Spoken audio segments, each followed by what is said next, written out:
Good morning, everybody. Happy March. It is March 1st, 2024, and this is Tales from the Heart, a podcast from the Hypertrophic Cardiomyopathy Association. And today I am joined by our dear friend, Dr. Matthew Martinez of Atlantic Health, Morristown Medical Center, and sports cardiologist and HCM expert. Matt, where are you today? Oh boy, still in Indianapolis. We are just finishing up the last day of the medical evaluations here at the NFL Combine, trying to protect those hearts. Well, that's kind of cool. Not every cardiologist has the opportunity to screen a bunch of professional athletes like All this. true. All true. And what is, we didn't talk about this in advance, and it's not really the theme of the month, but Okay. so the NFL got a lot of attention last year with Damar Hamlin's cardiac arrest on the field.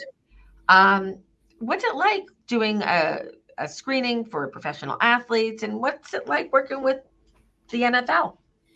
So I do, as you know, I do stuff with all the professional organizations, and it is absolutely a privilege to do it. And the design behind it, of course, is to identify, diagnose, and then develop a safety plan, right? Try and figure out what their risk is. And, diagnosis is key, helps their family, it helps them, it helps, make sure that they are safe, that we can avoid tragedies. And it is a different environment to screen in. And I think this is really important to point out that there's a lot of resources that the professional teams have and a lot of the high-level collegiate teams have that in the community are not present. So it allows us to do an echo, an MRI, a stress test within 24 hours, 12 hours, sometimes 6 hours to come to an answer. And that's what allows us to do this more freely. And as you know, screening has never been able screening for athletes has never been able to save lives using ECG. We've only been able to diagnose, and that's really important. And there are some racial risks with this. Race can play a role in this. More false positives in Black athletes, Hispanic athletes compared to whites, and men compared to women. So there are some potential harms with it that we have to grapple with and struggle with. But we have advantages because the resources are so great. And we hope that all of those hearts are healthy. So far, so good. When we're watching them out there being really active, that's a bit demanding on the heart. And you want to make sure that they are all healthy. So really cool part of your world. Yeah. So let's take a pivot real quick, just to kind of look back at what we just left, which is Heart Month is over. It was a long Heart Month because it was a leap year this year. So we had an extra day. But we did a lot during Heart Month. It was HCM Awareness Day just 2 days ago, and we had a great presentation here with lots of our partners talking about where we're going with HCM. So it was really exciting time. I just want to give a big shout out to all the families who shared their story through Heart Month, all of our clinical partners who did a lot of extra effort in education, awareness, media outreach, etc. Thank you all so much for all your participation in Heart Month. And now we get on with the rest of the year. I feel like I have like 2 Christmases now. It's Christmas happens in December, and then we immediately are moving into getting ready for Heart Month. And I feel like I finally am calming down for the year so far. So we're looking forward to a lot of great things in the year ahead. And thanks to all those who participated in HCM Awareness Day and Heart Month. So March for the HCMA, we kind of focus on different topics each month, and managing arrhythmias is kind of the topic for March, and our subtopic is living with devices. So, Matt, what are the most common arrhythmias in those with hypertrophic cardiomyopathy? So we think of these as being from the top chamber. Atrial arrhythmias, atrial fibrillation is when the heart goes out of rhythm. And you talk about it as a flip-flopping in your heart. It feels like it's pounding. It can feel like you're anxious. It can take your breath away. And that's absolutely the most common arrhythmia is atrial fib. You can have its cousin, atrial flutter, which is a little bit of a different mechanism. Same kind of fast heart rates. You get that sensation where your heart is beating really fast. Both of those put you at risk for symptoms, but also put you in HCM in particular at risk for clot. And then you can have other stuff, PVCs and APCs. Those are just extra beats or skip beats. Atrial tachycardia, where the heart rate just goes fast, but not quite irregular. Those are the more common stuff from the top chamber, but atrial fibrillation sort of clearly ruling the roost.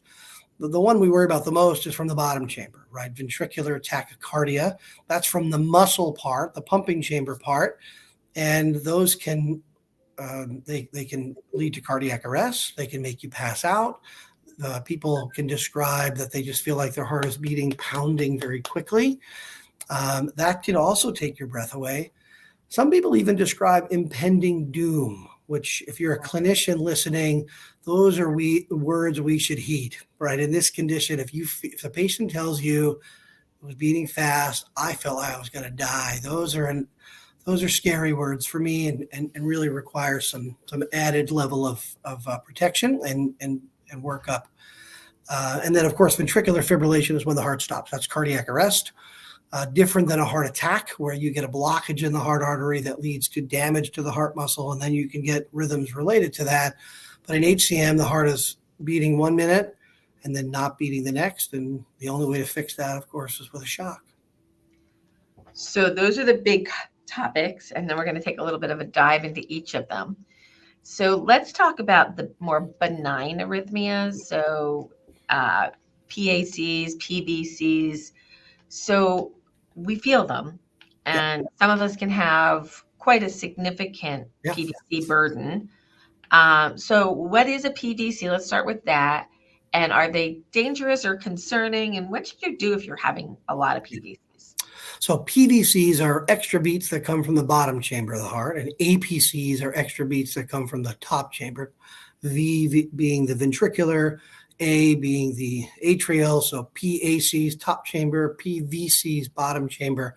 In general, they're benign. They don't cause harm to you directly, as long as they're, as your grandmother would say, in moderation. If you link a bunch of them together, especially PVCs, it becomes VT. If you have tons of them in total, even if they're singular or doubles or triples, when you get hundreds and thousands of them, they can lead to heart muscle weakening, which can then lead to complications. But when we call them benign, we're talking about risk for death and for major complications. But if you have them, if you're a patient with them, they don't feel so benign. They are uncomfortable. They feel like things are bad, and it can really scare you. And what patients tell me is that I feel them, then I dial myself up, I get nervous, then I get a little more anxious, and they keep going and keep going. I call that the cat chasing its tail. 100%. You have PVC, you get nervous, you drop some adrenaline because you're nervous, your heart beats a little bit faster, you feel the PVCs a little bit more adrenaline, more PVCs. Stop. Take a breath, relax, meditated breathing, right. Bring yourself back down. Yeah, and then there's some things you can prevent as you're sort of touching on. Those are ways to undo it once it's there, but they can be brought on by lack of sleep, by anxiety. They can be brought on by excessive caffeine. Maybe you've done something to make yourself bigger, faster, stronger, right? You want to get a little better workout, so you take a little pre-workout or a Red Bull or something or an extra couple of cups of coffee that can dial it up. If you have sleep apnea that gets untreated, that can do it.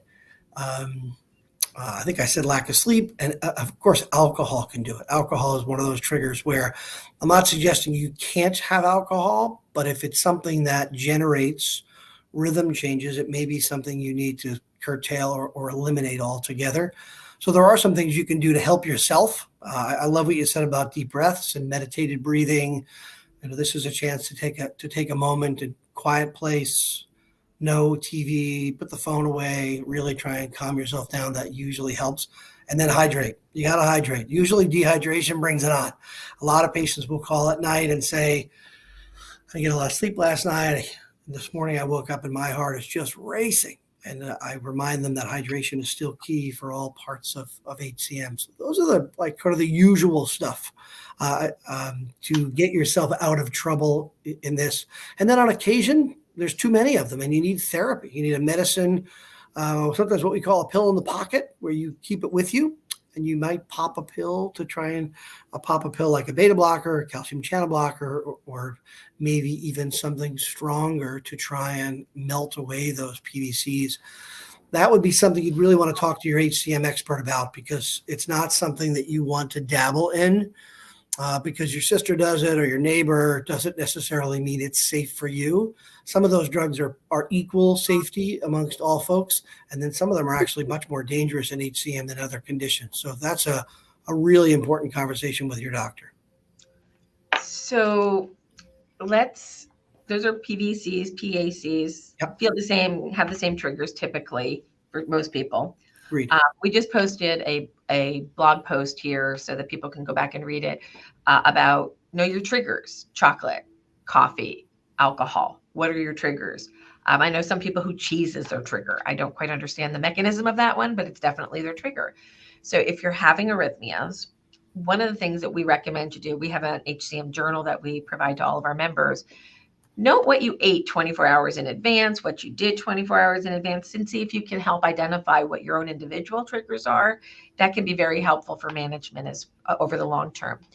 So in that vein, I was thinking about my dad earlier today, who's no longer with us, but my dad's trigger was chocolate. And his arrhythmia of design was atrial fibrillation for my dad. Yeah. So it turns out my dad thought he was allergic to chocolate most of his life. And at 60, he decided he was going to tempt fate and see if he was really allergic to chocolate. And it turns out that he's no longer allergic to chocolate and he can have chocolate now. So my dad would kind of overindulge on occasion on chocolate. And I was reminding myself of a story when my dad was at my niece's 8th grade graduation. So both of my nieces graduated together. They're 10 days apart. And we went to a restaurant, and my dad wanted a piece of chocolate torte. And I looked at him and I said, you know what's going to happen here. And he's like, but I really want the chocolate. I'm like, you're going to need to be cardioverted, Dad. And he said, I am not. Don't jinx me. Well, he had the chocolate, and 6 o'clock in the morning, my mother called and said he drove himself to the hospital. Wow. So I walked into the ER at St. Clair's in Denville, where he was going to be cardioverted for the 8th or 10th time. And I walked in and I said, told you so. And he's like, shut up. Yeah. So some people are quite predictable. Yeah. But let's talk about atrial fibrillation in HCM. About 25% of people are going to experience it in the course of their disease. Why is it important to really manage AFib carefully in HCM? Yeah, so really important concept. And if we go back to your dad briefly, sometimes patients tell me that and say, look, there are things I can't avoid. I drive late sometimes and it sets it off if I have a trigger. We can create a plan for them, right? There's a way to get him out of trouble depending on the scenario, and that's where that pill in the pocket may come in. But atrial fib, I think about this as a disease that causes a significant amount of symptoms. It is as you say, very common, up to 25% of folks who have symptomatic. And then if you add in those that are detected on devices, if you've got a pacemaker or an ICD, we might find another 20 or 25%. So it can be really common and burdensome. And we think about it first and foremost as symptoms. It can make your pumping function go down. We're seeing that certainly now more than ever, where we're monitoring folks more frequently because of new medicines and such. And the atrial fib symptoms can be quite dramatic. And it can also lead to pumping function weakening.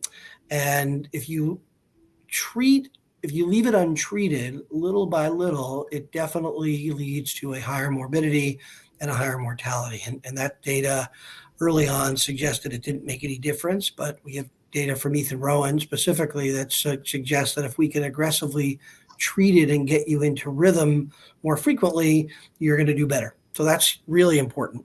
And then that can be treated with antiarrhythmic drugs. It can also be treated with ablation. Often it requires both. This is a complicated disease to manage in HCM, often the most difficult part of managing them, keeping folks in rhythm. I think most of us would agree that you got to be somewhat aggressive on this, that once you start to have symptomatic atrial fib, you kind of got to be suppressive of this and not just cardiovert folks every couple of months and pray. usually we get a little more aggressive with therapy.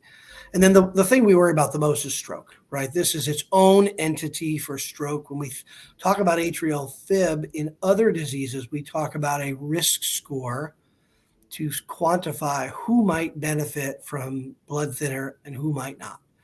And in HCM, it's pretty easy. If you have symptomatic atrial fib and it's prolonged, certainly over 24 hours, you're going to benefit from being on a blood thinner long-term and probably for life because of the higher risk of stroke with HCM and atrial fib. Under 24 hours, it really is a shared decision-making discussion. What's your age? What's your risk? Are there other factors? How big is your atria? What's your pumping function look like? Do you have obstruction or not? So those are the two items, right? So let's take a minute on left atrial dimension, size. Yeah. It's when we're doing a navigation call with somebody, one of the key factors that I'm looking at is what is the left atrial measurement? Are they dilated? Are they severely dilated? Are they mildly dilated? So can we discuss a little bit about the anatomy of the left atria and why it's important to have great imaging to understand that anatomy? Yeah. So the left atrium sits right on top of the ventricle, and there's a hyper focus on the ventricle and often what the mitral valve looks like. Is there SAM? Is there not SAM? Is there obstruction? What's the gradient, et cetera? All important factors, right? But the left atrial size is a big part of this. Left atrial enlargement comes from mitral regurgitation, from outflow tract obstruction, we think plays an important role in rising of the size of left atrial enlargement. Certainly genetics play a role into this. And then diastolic dysfunction, where the heart muscle doesn't relax well enough, is the hallmark of HCM, where the muscle's too thick, it's a little stiffer, and it doesn't relax well. So that raises the pressure inside the pumping chamber. That gets transmitted backwards towards the left atrium, then it gets bigger. So you're doing an adequate echo, looking at this in more than one plane. In the old days, we used to just do a straight measurement, just a diameter. These days, volumetric assessment, where we can measure the entire atrium all the way around it and get a good look at that. And now more than ever, left atrial volumes using 3D or MRI are all playing an important role to understand that. I think the take-home message is the larger the left atrium, from whatever the mechanism, the higher the risk for atrial fib. And it's a bad marker, as you describe. The larger the left atrium, it usually means that the pumping function is either reduced or that the pressure inside the ventricle is too high, and it's a marker that things are going in the wrong direction. So when we're assessing HCM anatomy early on, and every time we do it, we're really looking at a number of different factors. But the one that I think sometimes sneaks under the radar is that left atrial enlargement. Agreed. And the longer we have pressures in the ventricle that go unchecked and that they're too high, and the longer you have some regurg going back up into the atria, the more this stretch is going to occur in the atria, and the more risk somebody's going to be at for atrial fibrillation. My number is like once they hit 5.0, you see people popping right into AFib, and it's really hard to get them back out when the atria is that large. So we really need to be focusing on the ventricular health to keep the atrial health as positive as possible. Would that be appropriate? 100%. And I'll just add on to that the ventricular health is also related to the rest of the person. So we can't forget that there are comorbidities that go with HCM. As you know, this disease of longevity. And with longevity, you often develop hypertension, sleep apnea, you don't exercise, all of which leads to higher risk for atrial fib. So if you've got untreated high blood pressure, that leads to higher pressures in the ventricle and all the worsening that goes with HCM. If you've got sleep apnea and you don't treat it, it leads to higher pressures in the ventricle and higher pressure in the left atrium and so on. So one of the things to remember is that it's not just the left atrial size should be a bell that we've got some work to do. Is the ventricular pressure too high? Is the obstruction need to be dealt with? Does is the patient hypertensive and untreated? Do they have untreated obstructive sleep apnea? And although not a specific trigger to deal with the outflow tract obstruction, if you have somebody who has outflow tract obstruction and they have atrial fib and the left atrium is getting bigger, this is really a time to take a breath and say, maybe I need to do something about that outflow tract obstruction. Because again, we know that if you remove that, the risk of atrial fib goes down with time. So critical points. Thanks for diving into atrial fibrillation. The other thing that I just want to kind of bring up is there's a lot of us who were out there for a long time with HCM being managed with beta blockers, calcium channel blockers, old school drugs, and really not getting rid of our obstruction or the mechanisms that are at the core of why our hearts beat too hard. So over time, we have these extensive pressures. And a lot of people who are maybe in their 50s, 60s, or maybe even early 70s, I'm seeing them have more issues with atrial fibrillation. And we have to get in front of it now. So if they're going for surgery, they may also consider a Mays procedure to alter their risk of arrhythmia. Left atrial appendage clip during their surgery might be done. And possibly, like my father was one of the very few that I know that had actual surgery to reduce the size of the left atria. Yeah. It is possible. My father did set a record at Cleveland Clinic with a left atrial dimension of 8.5. Oof, a dubious distinction. Yeah, he Nick's Madeira had to do some fancy footwork on that one. So, atrial dimension is critical, but given everything else, we have ablations that we can use to manage this, but ablations leave scar behind. So they're not benign procedures. They're pretty significant. Some of them may need to be done multiple times. There's convergent therapy, which kind of goes through and does a deeper ablation. There's a number of different techniques that can be used during these atrial arrhythmia ablations. And it's really important to try to medically manage them as well. I know we can use things like Ticastin and Sotalol. How effective are they? I think Sotalol is our go-to most of the time. Ticastin would be second line, and then amiodarone is probably our best atrial fib drug, but it's also our worst in terms of side effects. So those are the big three. They're moderately effective, and it really has to do, in my opinion, with how quickly you get to the individual. So once the atria is too big, most of those drugs are not going to be beneficial, and then you've got to do some fancy footwork. Do we do them all at one time? If you wait too long, the atria is huge, and they're going in and out of atrial fib frequently, you're in real trouble, and you kind of need to be very aggressive. Maybe it's Sotalol plus an ablation, talk about an epicardial ablation, and get some high level discussions for sure. I like what you said about the ablation. It leaves scar tissue behind. There's some potential harm with that, but it will make people feel better. There's no question about that. I think the days of going to Mays procedure alone for atrial fib are probably not here anymore. But I do an exhaustive search to some degree before surgery. If you're headed to myectomy, I'm looking for atrial fib ahead of time. Can we do some things prophylactically so I can get this all done at once? Because we know that post-op, the risk of atrial fib is not small. So I'm usually medicine first, then plan for the ablation, and then usually it ends up being both. The medicines themselves, I would say, as a sole entity, if you look at the data, it's somewhere between 30 and 50% effective at that middle dose. Sort of depends on how old you are and your other comorbidities. But it's far from the 70, 80, 90% that I think most folks think it might be. Yeah, in our data with the clients that we've worked with all these years, the first attempt of an ablation, 40% success rate for keeping you out of AFib for over a year. A lot of people have to go back for that second attempt, and typically that's got another 40% success rate. And by the third one, it's more down to like a 20% success rate. But technique is different. Operators are different. High volume matters. No question. And then earlier matters, right? I mean, I think you need to be mindful that if you let this go for a decade with an obstruction, we're probably setting you up for failure down the road. So we have a viewer here who's listening on Facebook and has a scheduled ablation through the groin, and he's scheduled for it. I'm hoping, or she's scheduled for it.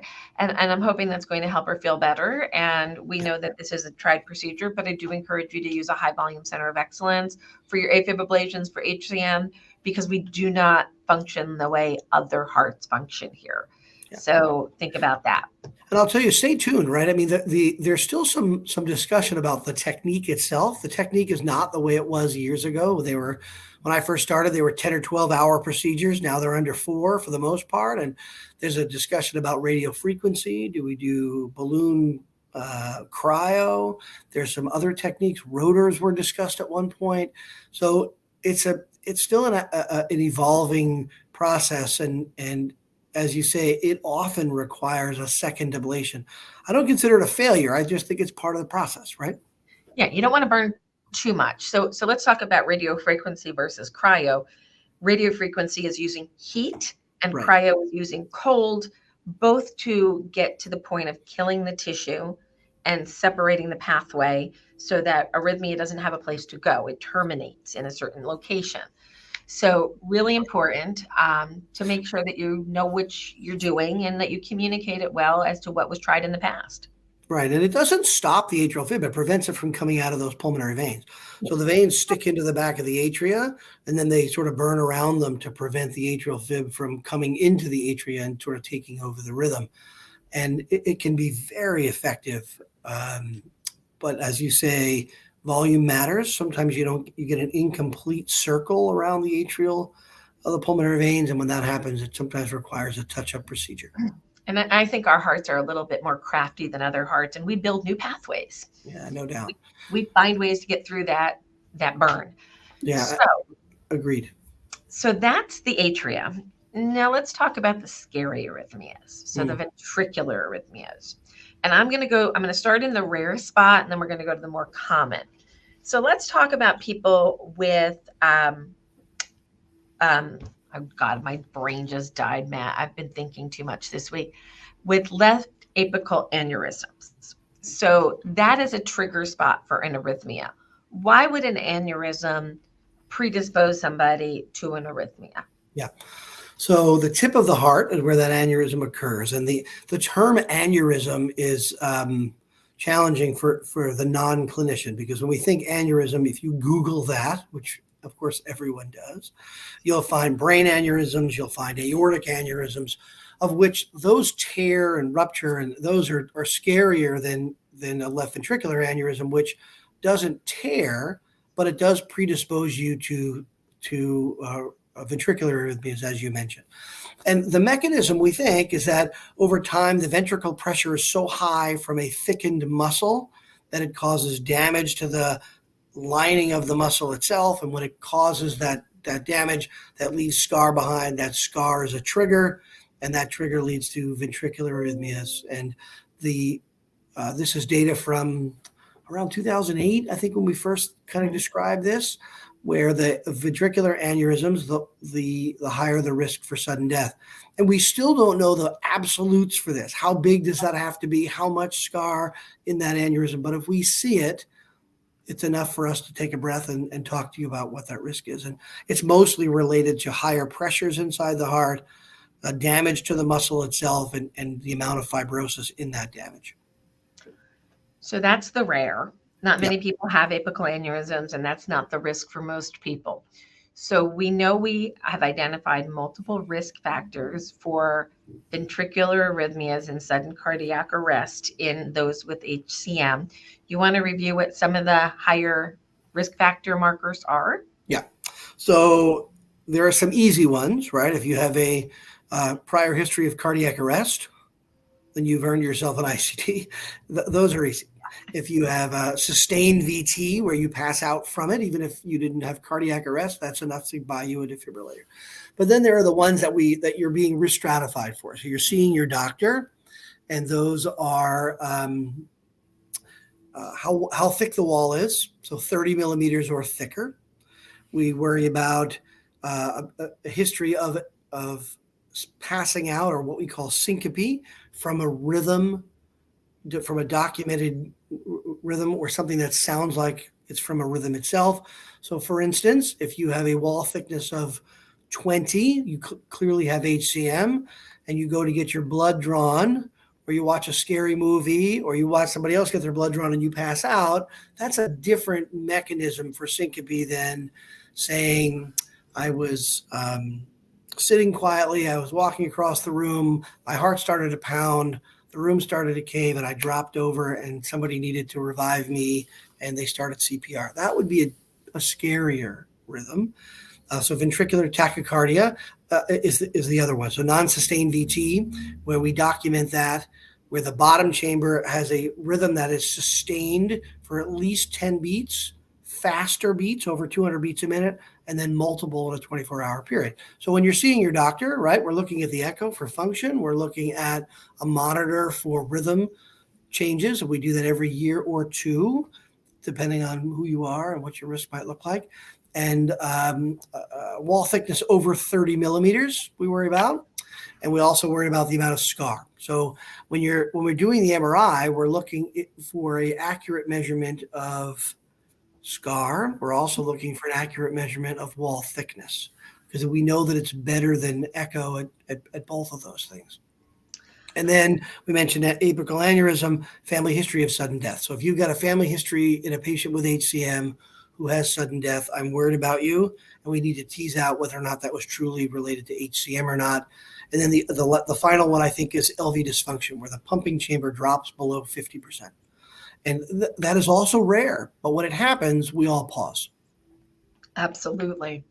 So looking at the family history questions, that can get confusing sometimes. Yeah. We know that the guidelines are very clear on first-degree relatives, but what we learn from our second-degree relatives can potentially be informative as well. Yeah. So we want to look at that family history very closely. We want to know mechanism of death.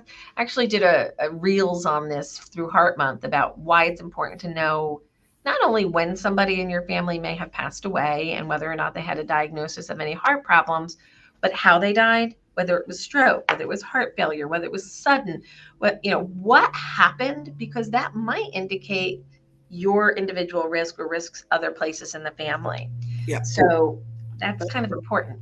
Yeah, and we teach the fellows and we teach patients even to talk about, I want to know about a family member who died in a car accident that nobody understood. How about a swimming accident? Uncle Joe went for a swim. He was a good swimmer, but he died anyway.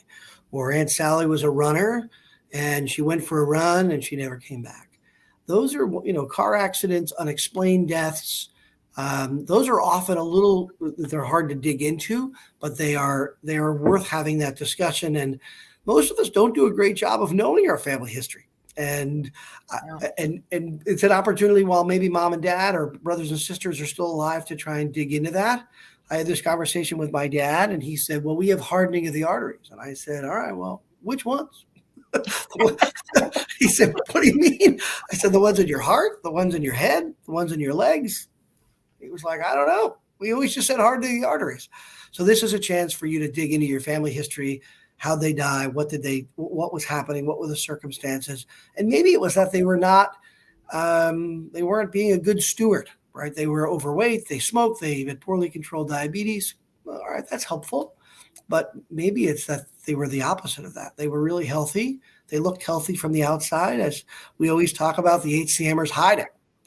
And you look superb on the outside, but on the inside, there's something looming, and it's a chance to try and dig into that.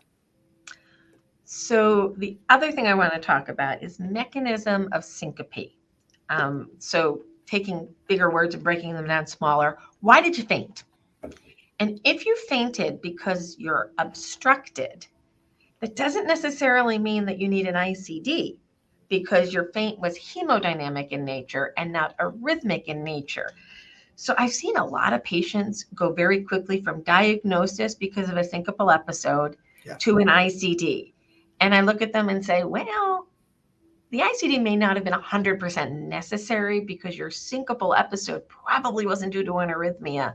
It was due to a volume shift. And can you explain how important it is to understand the mechanism of a syncopal or a fainting episode to help assess risk? Yeah, it's all about the history, right? So if you when you're learning about syncope or from a doctor standpoint, they say by the time you get to the end of the history, if you don't know what the cause is, start over, because it's all about the story. Was it, was it a frightening event? Was it a blood draw? But did they watch a car accident? Did they get scared? Those are more benign syncopes. What some people refer to as vasovagal syncope, or neurally mediated syncope is probably more accurate. Some people refer to this as church syncope. You see this in hot churches, standing up too long. You see military recruits pass out. You see the in front of the palace, the big beef eaters, sometimes they pass out because they're standing too long. Blood pools in the legs, doesn't fill up your heart any longer. If you're an HCMer, that can even be more worrisome because the blood pools, the ventricle empties, you can pass out. That's what hydration is all about. So I need to know the mechanism 100%. And then if it isn't that, I want to know, was it unprovoked? Were you sitting quietly? Were you running? Was this during exertion? And then during exertion, I want to tease out, was this obstruction or was this an arrhythmia? And that's going to require a little more work on our part. Fantastic. Does that help? If that does help. It's been coming up quite a bit lately as HCM is gaining notoriety, I will call it, in the clinical realm. So we're doing a better job at diagnosing HCM because more doctors are looking for it. They're also not very skilled in HCM. So they see HCM, somebody passed out, and they freak out and they immediately go to introduce them to the EP department, who may not have great knowledge on HCM, and boom, they got a device. And you're going, okay, but why? And I've been challenged a lot in the past couple of weeks with why is the ICD there? Yeah. So we want to be good stewards of healthcare. We don't want to be putting people at risk of putting in devices that have risk over life. They protect some people, but they also have risk. So you want to make sure that the right devices and the right therapies are going to the right people at the right time. Perfectly said. I mean, I think they are lifesavers. No pun intended. They're really important. But if we put one in everybody, we're going to cause harm. And a lot of times it is done due to fear rather than some science. And we do know that it's not a perfect science. It's not a perfect risk stratification, but that we can work together to try and sort through that, to try and come up with what the best plan is for you.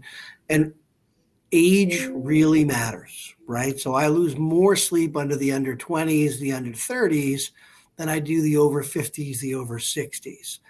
You can certainly have risk over the age of 60, but most of the risk stratification data is 68 years and below. And you want to spend some time, if you're over 60, to try and convince yourself that this is an appropriate response. Most people over the age of 60 don't die suddenly from this disease. So somebody popped in that she's listening, and I happen to know that the person listening has a device and has had it appropriately save her life. Yeah. So there have been amazing advances in technology in the 28 years of the HCMA. I had 5 implantable devices before my transplant. I love ICD therapy. It has saved so many people that I Dr. Moravsky, who's the man who created the ICD, I think of him often. Most people may not think of him very often, but I do. And to Dr. Barry Marin, who helped identify risk stratification in HCM and who should be getting ICDs. He's done us a great service. So props to Barry and to all of those who help evolve the knowledge of who should be getting an ICD. So we're so glad that so many of you are being protected against life-threatening arrhythmias with your devices and your medical therapy. So let's just take a few minutes to wrap up this arrhythmia podcast with what medications are we using to treat ventricular arrhythmias in HCM? So in terms of sudden death benefit, it's all about the ICD. There aren't, the days of saying I'm going to save you by being on a certain medication is not accurate any longer. The ICD is the stronghold for this. Beta blockers, metoprolol, toprol, propranolol, those are good options for you to suppress VT. But if you're at risk for, and that's mostly for symptoms. If you've got short bursts for this, we usually treat it. And then amiodarone is probably the go-to for ventricular arrhythmias to suppress this. We can certainly suppress this with sotalol sometimes too. PVCs in particular, I've certainly used this for that. But for the most part, it's going to be beta blockers to control the rate, to suppress those. And then it's always, what's the cause of this? As I want to make sure that, is this progression of disease? Is there more scar? Are we headed in the wrong direction? Should we be treating obstruction? Is there coronary disease, right? The most common reason people still die, especially as you get older, is blockages in the heart arteries. So don't forget about the good stuff, right? That the controlling hypertension, controlling cholesterol, diabetes, and heart artery disease. But so you want to make sure you stay broad. But I think the mainstay of medical therapy for this is going to be a beta blocker, amiodarone, and then sometimes sotalol in those selected cases. So we're also hearing from a Facebook user who has had positive and negative experiences with her ICDs. And I know she's commenting on 2 different platforms. So I know who this is, and I know that she's been saved by her ICD. And these stories are amazing to me. Every time somebody calls and says, hey, my device went off, it saved my life, I smile a little bit and say, another one saved, and we've done a good job. But it would be really nice if we could stop these arrhythmias from happening. So Agreed. we talk about, new therapies, new things coming to HCM. And I'm asked very frequently, will myosin inhibitors lower my arrhythmia risk? Yeah. And my answer is, we don't know yet. But what do you think? I think what you said is right. We don't know yet. And so you could come up with a hypothesis that by reducing LVOT obstruction, you reduce long-term stiffness, which may potentially lower the risk of fibrosis. Sure. We could say that it also, in some cases, we've seen dramatic changes in ECGs and wall thickness, where the wall thickness has gotten thinner and it really has improved the wall thickness and the diastolic parameters. Maybe that's going to lower the risk for sudden death. We know that if you have scar, there's no data to suggest that the CMIs, no matter which one it is so far, will reduce the scar burden. So it's not removing scar. Once you get it, it's yours to keep. And then we hope that it just doesn't progress. But right now, there's nothing to suggest that. And I think of CMIs as being an important way to treat obstruction and improving symptoms, but we're not there yet for anything else. And the ICD is the gold standard for this. And it's really been a game changer for HCM, as you point out. And those who sorted through this have saved countless lives. You and I know multiple folks who we have put ICDs in, and within a couple of months have had an event that had saved their life. So there's no question. I am an ICD fan, but you just have to be mindful that just dropping one in every individual is probably not, it isn't the right answer. It isn't. And even when you have multiple risk factors, the device may never go off. Yeah. I found something in a pile of papers recently, and it's one of those things where I look at with my knowledge of today and say, wow, I'm glad I didn't know this then in a certain sense. I found my echocardiogram from July 1990. I was a scary person on paper. I'm going to tell you that right now. So I was 21 years old. I was recovering from my endocarditis. I had just had a stroke. And on this echo, my wall measurement was 3.0 and my gradient was 65 at rest. And you could still see the vegetation on the valve. And I'm like, damn. Yeah. She went through some things before she gave up. She held on for a long time. But here I was at 21 with a wall measurement that big. My ICD was not in yet. I didn't even have a pacemaker at this point, and nothing was done. It would be 7 years until I got my first ICD. And I had an ICD for 20 some odd years, and it never went off. First time it went off, it was in my hand after my transplant.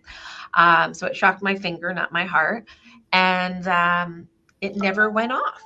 Yeah. But I was protected. So when my heart would do a wonky thing, I would not panic, and I knew I was protected. And I'm very happy that members of my family are protected with ICD therapy because we've lost multiple members to sudden cardiac arrest. Right. So it's not a guarantee that it's going to go off. And as soon as you get an ICD put in, you just assume that it's going to go off like the next week. I went like 25 years and it never did a thing. Yeah, it's the craziest part about the disease. It's so heterogeneous in its presentation. Even within the same family, it can vary. Where we have a family that you and I know a long time that put an ICD in for a cardiac arrest in a young family member at 16, put the defibrillator in his two younger siblings who didn't have an event, one till she was 21 and one till they were 28. So, but it provided them safety. It provided them peace of mind. It allowed them to travel. There are a lot of that's what shared decision making is all about. Let's talk about you. Let's talk about your age. Tell me about your family. What's your risk aversion to this? And then, of course, as you know, I have others who have multiple risk factors who I lose sleep over, who say, I don't want a defibrillator. I know. And that's okay. That's a choice. That's okay. As long as you can sleep at night and you feel confident and you're okay with the alternative. I spoke to a gentleman a couple of weeks, well, it's probably about a year or two ago now. Time flies in my head, but he has early signs of Alzheimer's. And he's like, I'd rather die suddenly than have a protracted disease process. So I'm not going to put in an ICD, and I'm okay with that. And he's like, don't try to talk me into a device. I'm like, dude, I'm not here to talk anybody into anything. Here's your knowledge. You made your decision, and I respect that, and I've got your back. So everybody makes their own decisions. So somebody's commenting now that they had a Holter monitor that didn't show any abnormalities, but their EF is 35%. Doesn't that buy you an ICD? Yeah. So, I mean, honestly, I would want to make sure we're talking about the same cardiomyopathy, that Correct. You truly have hypertrophic cardiomyopathy and not a dilated cardiomyopathy. But honestly, either way, with an EF of 35, you've got to really, whether it's dilated HCM, ischemic, or otherwise, you've got to have a conversation with your doctor about an ICD or not. If you have HCM, you're already into ICD land by a lot. And honestly, an EF of 35 in HCM is scary for me. So you need to talk to your doctor. It'd be great to have a conversation with them today to ask them about what we're missing. Yeah. So, and I don't know who that is, but I don't even know where you live. But I think that's a phone call for sure. Yeah, Vinya, who's watching on X or Twitter, you can call the office. We'd be more than, so you have end-stage HCM. So hopefully you've met an advanced heart failure team, you're being worked up or considered for heart transplantation, and that you've got your ICD to protect you and keep you safe while that process is going forward. If you have any questions, please call the office. We're happy to help align you with any care provider that you might find beneficial. 100%. So we're going to leave the last question. Well, we might do two, and then we got to wrap up because we both have places to be at noon. So number one, myosin inhibitors and atrial arrhythmias. There are some signs. There was a paper at ACC or AHA from our friends down. Well, they were in Maryland. Now he's up in Boston about AFib post myosin inhibitor loading. What are we seeing? What do we know about AFib risk in myosin inhibitor?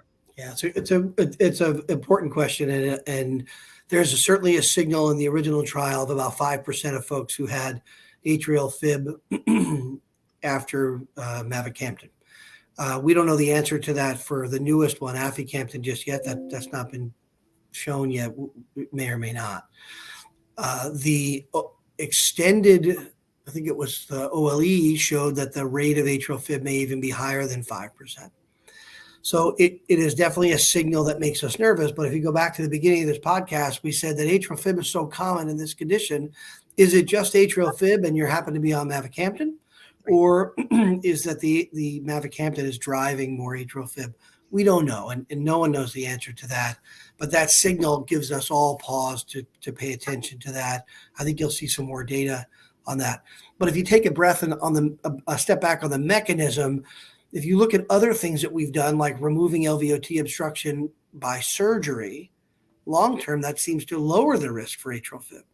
So mechanistically, you would think that myosin inhibitors that remove obstruction, and they do it well, should lower the risk of atrial fib long term. So I would say stay tuned. There's more to come. And I think we're going to learn quite a bit about this. Maybe there's something about the medicine itself that changes the milieu of abnormal atria in HCM that leads to more atrial fib. And maybe in those who have had atrial fib, that's a reason to go towards surgery first. And you do a maze and do all those things. So I think there's more work to be done with that. But whoever wrote that is correct. There is definitely a signal. So we've seen a couple of people kind of go into more from paroxysmal or comes and goes AFib to more of a persistent AFib. But left atrial dimension does seem to be the underpinning driver as to who might pop and stay in AFib. So knowing your left atrial dimension is critical when making decisions. And I wish HCM was easy. I wish we said, okay, here's your disease, here's your drug, have a nice day, moving on now. But there's so many nuanced differences between each individual anatomy that this is why I thought years ago, and I believe it today more than ever, high volume, center of excellence care and the assessment of your individual anatomy are critically important to ensure that you're getting the right care for your heart and that your family's getting the right care for their hearts. Yeah. So Barry told me years ago when I first met him, he said, well, how long have you been doing this? I said, I think at that time it was 2 or 3 years. And he was like, all right, well, usually somewhere between 7 to 10 years, you really get a handle on this disease. And he's right. It's thousands of patients and subtleties and nuances. And I'd like to tell you that this is every day is a straightforward day. Of course, I know all the answers, but that's not true. I'm still learning from the patients. And I think all the new therapies and things going forward, we're going to learn even more. So I will let that be the final comment for that piece, but I will also remind you all of Malcolm Gladwell's book, 10,000 Hours. And I've done the calculation, ladies and gentlemen, and after training and clinical evaluation and management and these practices grow, 600 patients with HCM equates to about 10,000 hours of clinical time. And those two numbers match towards the higher level of excellence in management, understanding, and treatment. And some of our programs are working towards that first 600 right now. And some of them have far exceeded those 600 patients. So depending upon who you are and where you are, we want you to see the highest volume you have access to. And we've also provided the Lori Fund to help you with travel expenses if you need to get to a higher level center to have your HCM heart evaluated. So Matt, go back to those NFL players and take care of all of those hearts. And thank you for taking some time out of your very busy schedule to join us on Tales from the Heart, a podcast from the HCMA. And thanks to all of our sponsors. You can see them listed on our website or in one of the great little ad spots that Joey will drop into this podcast. So thank you all and have a great month. It's March and hopefully the weather's going to break and we'll be able to get outside and exercise more soon. You got it. Happy Friday. Happy Friday. Thanks. Bye-bye. All right. And we're